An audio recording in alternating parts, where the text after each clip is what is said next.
အမေကတကယ်ပဲထူးဆန်းတဲ့တတော်ဝါကြီးနဲ့လက်ထပ်လိုက်တာဗျာကျွန်တော်မျက်စိရှိတင်မင်္ဂလာပွဲပြီးတာနဲ့ဘူးဘူးကလင်းယောက်ျားပြည်တော်ကိုချက်ချင်းပဲဟန်ပြင်းတော့တာပဲသူကထမင်းဆက်ပွဲရဲ့ထိတ်ဆုံးမှာထိုင်နေပြီးတော့သူ့ရဲ့လှော်တက်လို့လက်နှစ်ဖက်ကိုရမ်းပြီးရှေ့ကအစားအစာတွေကိုဟိုတွန်းတီတွန်းလုံနေတာဘလို့မှပါစက်ထဲထည့်လို့မရဘူးဖြစ်နေတယ်အမေကဒါကိုကြည့်ပြီးဖြတ်ပေးရမလားလို့မေးတော့သူကအေးမိမတဲ့အမေကအစားအစာကိုအပိုင်းလေးတွေဖြတ်ပြီးဘူးဘူးရဲ့ပါစက်ထဲကိုခုန်ပေးနေတာမြင်ရတာကျွန်တော်နဲ့ညီမလေးမှရင်ထဲပြုတ်တက်လာလို့အိမ်စာလုပ်ဖို့ဆိုပြီးအခန်းထဲကိုလစ်ဖို့ပြင်ရတော့တာပဲအဲ့ဒီမှာတင်ဘူးဘူးကသူ့ရဲ့လှော်တက်လက်တွေကိုပုတ်ပြီးကျွန်တော်တို့ကိုပြန်ထိုင်ဖို့အမိန့်ပေးတော့တာပဲအဖေထမင်းစားလို့မပြီးသေးပဲဘယ်သူမှထမင်းဝိုင်းကမထဘူးလို့ခက်ပြက်ပြက်ပြောတဲ့အပြင်သူ့ကိုဖေဖေလို့တောင်အတင်းခေါ်ခိုင်းသေးတာညီမလေးကတော့ကြောက်ပြီးထွက်ပြေးသွားပါလေရောနောက်နေ့ကျောင်းကပြန်လာတော့ဘူးဘူးကမိသားစုဇလန်တွဲတွေတဲကတိုင်လိုက်တူပြီးတာကြီးပြန်လာပြီလားလာဦးအဖေကိုဖက်လိုက်ပါဦးတဲ့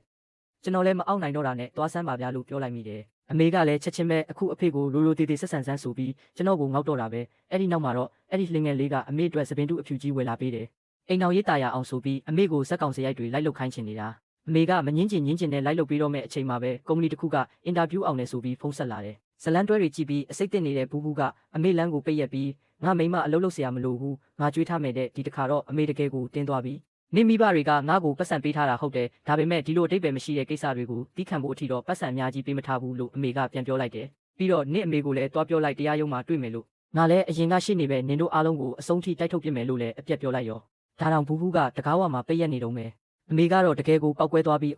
တော်ဆန်းပါတော့အဲ့ဒီမှာပဲနေခဲ့တော့လို့အော်ပြစ်လိုက်ပါတော့တယ်